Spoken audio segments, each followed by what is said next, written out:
So, the movie starts, and we see that some weather officers are busy with their research on a snowy mountain. Here we see Jack, who is collecting his research samples, which are essentially ice samples. Jack is operating a drill machine with his colleague when suddenly the ice starts breaking and his drill machine falls into a crevice, which proves very difficult to remove. Then Jack notices that the research samples he collected are left on the other side. He jumps to retrieve them, but in the meantime, the gap between the two sides widens. Seeing this, Jack jumps immediately, but is unable to reach the other side. His colleagues think that Jack has fallen into the hole, but when they look down, they realize that Jack has saved himself. So they pull him up with their support. Now, after witnessing this scene, all three of them are very surprised. The scene shifts to Delhi, India, where we see that Jack is briefing about weather conditions, especially global warming, in a United Nations meeting. Jack warns that global warming is a threat to Earth's condition, and if we don't take it seriously, then in the next 100 years, we will see its dangerous consequences, when the whole world will be converted into an ice age. Then someone asks Jack why there will be an ice age when the temperature of the Earth should increase due to global warming. Jack explains that due to global warming, massive glaciers will melt, and because of this, the balance of the atmosphere will change, leading to earthquakes, cyclones, and many significant calamities, which will soon convert the Earth into an ice age.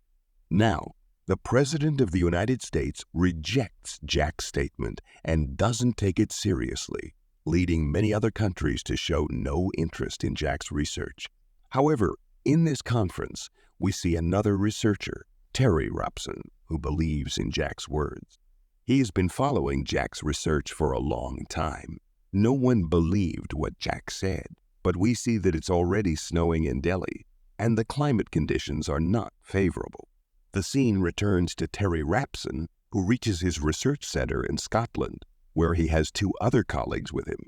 Then we see that the weather is getting very bad in Tokyo, and then large ice balls start falling on people. Because of this, many people get injured. Meanwhile, Jack is shown talking to his wife. Due to his work, Jack is not able to spend time with his family. Jack's wife reveals that their son Sam has failed in a subject, blaming it on Jack's absence.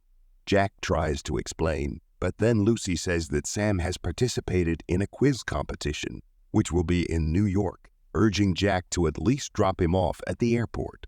Jack agrees and assures her that he will take Sam to the airport.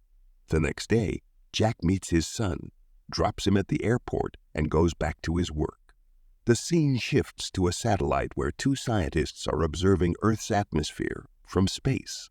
They are witnessing a snowstorm and are very surprised by it. Sam is on the plane with his friends when suddenly, due to bad weather, the plane's balance starts getting shaky. Sam becomes very frightened, as he is already afraid of flying. At the same time, we see that the condition of the ocean is also deteriorating, and a report is given to Terry Rapson about this, which surprises him greatly. Sam's plane lands safely, and they reach New York.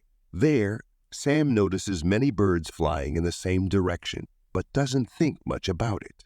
He then reaches the center where his competition is about to start, and in the first round, his team performs very well. During the tea break, a boy comes to talk to Sam's friend Laura, which Sam dislikes because he has feelings for Laura. On the other hand, when Jack is sleeping, he gets a call from Terry Rapson, who informs Jack that all the predictions he had made about global warming were correct except for one prediction. The calamities are not 100 years away, but are imminent. Jack is shocked to hear this, as the Earth will soon be converted into an ice age, and they have very little time. Now, they must alert everyone and make the right decision. Otherwise, everyone will face a severe problem. After hearing this, Rapson shares his report with Jack, who becomes very upset because now they have very little time. Jack then talks to the president of NEW, a man named Tom, and asks for permission to build a model of a special weather-watching machine. Tom refuses outright. Soon after, A massive storm strikes Los Angeles, causing many deaths. The president of the country, Blake, as well as Tom, learn about it, and Blake issues a nationwide ban on all plane takeoffs. Upon hearing this news, Tom realizes that Jack was absolutely right because the weather is changing rapidly worldwide. Tom then permits Jack to build the model, and for its preparation, Jack's team has only 48 hours. Jack begins work on the model, and after 24 hours, he discovers that if he delays in formulating a strategy or fails to act soon, the entire world will end within weeks. Determined to save everyone, Jack instructs Sam to return home. Sam responds that they can't come back because all flights are grounded. Jack then presents his report and all the documents to the vice president, but once again, Becker does not give much credence to his words. Meanwhile, Rapson observes that the climate has dramatically changed due to bad weather everywhere. If it continues, everything will soon freeze. We see that the weather has grown very cold due to ice forming in the north. On the other hand, 2 helicopters crash in Scotland due to ice. They freeze while in the air, and in the end, all aboard fall and die.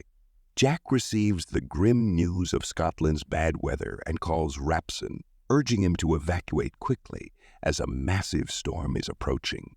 Rapson responds that it's too late and nothing can be done. That's why he says goodbye to Jack. After this, we see a snowstorm approaching, and it is obvious that Rapson and his colleagues are killed in the storm. On the other hand, in New York, there is fast and dangerous rainfall, which causes Sam and his friends to become trapped. A security guard directs them to a public library for safety. Suddenly, Sam sees a dangerous tsunami approaching, and he quickly saves Laura from it, taking her inside. During the commotion, Laura gets injured, and we then see that the whole of New York City is flooded. Sam tries to call Jack from a library phone and informs him about the situation. Jack instructs him to stay in the library with his friends no matter what, and to try to keep warm. Jack assures Sam that no matter what happens, he should wait for them, as they will definitely come to get him. Afterward, at Tom's urging, Jack meets with President Blake and shares all the information he has collected. The result of this meeting is a plan to evacuate everyone stuck in New York and provide them a safe place in Mexico, as the situation there is better than in the north. After talking with the president, Jack leaves to save his friends Frank and Jason. Meanwhile, in New York, the freezing temperatures have caused all the water to freeze, and the other trapped people in the library look out to view the icy cityscape, becoming very afraid. A police officer sees some people heading to Mexico and tells everyone in the library to leave and go to Mexico as well. But Sam insists that they stay, telling them that his father works in weather research and has advised them to remain in the library due to the severe drop in temperature. He warns that if they go outside, they will surely die. Sam also assures them that his father has promised to come to save him, but no one believes him. Despite Sam's warnings, he, his friends, and a few other people then make the decision to leave for Mexico. We see that the government is sending many people to Mexico in an attempt to save them. Next, we follow Frank, Jack, and Jason as they head towards New York. However, due to car damage along the way, they are forced to continue on foot. Meanwhile, Sam and his friends are in the library, burning books to keep themselves warm. During this time, Blake succumbs to the extreme weather, and Becker is made the new president. Jack and his friends reach Pennsylvania, where the snow is so deep that an entire building is buried beneath it. Tragically, Frank falls from a building and dies, leaving Jack and Jason no choice but to press on without him. Back in New York, Laura begins to fall ill, prompting Sam and his friends to search for medicine. They are attacked by wolves that have escaped from the zoo, and GD is severely injured in the encounter. However, Sam manages to save them all and brings them back to safety. After administering the medicine to Laura, her condition improves, and she begins to feel much better. Here, due to the sudden storm, Jason starts to faint, So Jack decides to find shelter. At the same time, astronauts observe the storm on Earth beginning to subside. The storm also stops in New York, allowing Jack to resume his journey with Jason. They soon reach Sam, and Jack finally succeeds in reuniting with his son. To rescue Jack and his companions, Jack calls Tom for help. Tom then informs the new President Becker, who immediately dispatches the army. With their assistance, Sam and the others are saved. However, as Jack and Sam look down from the helicopter, they see that many people are still stranded in New York, and those who left the library without listening to Sam's warning are all dead. After this, we see that the weather is gradually improving, and life begins to return to normal. In the end, President Becker apologizes to the nation on TV, expressing regret for not listening to Jack.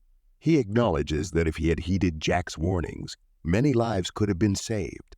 He also reflects that this disaster serves as a lesson from nature, warning that if humanity does not protect the Earth and take measures to control environmental damage, such a catastrophe could happen again. Becker emphasizes that this event is a reminder of the human's humble position in the face of nature's power. The movie concludes with his solemn acknowledgement that human beings are not supreme in the face of the natural world.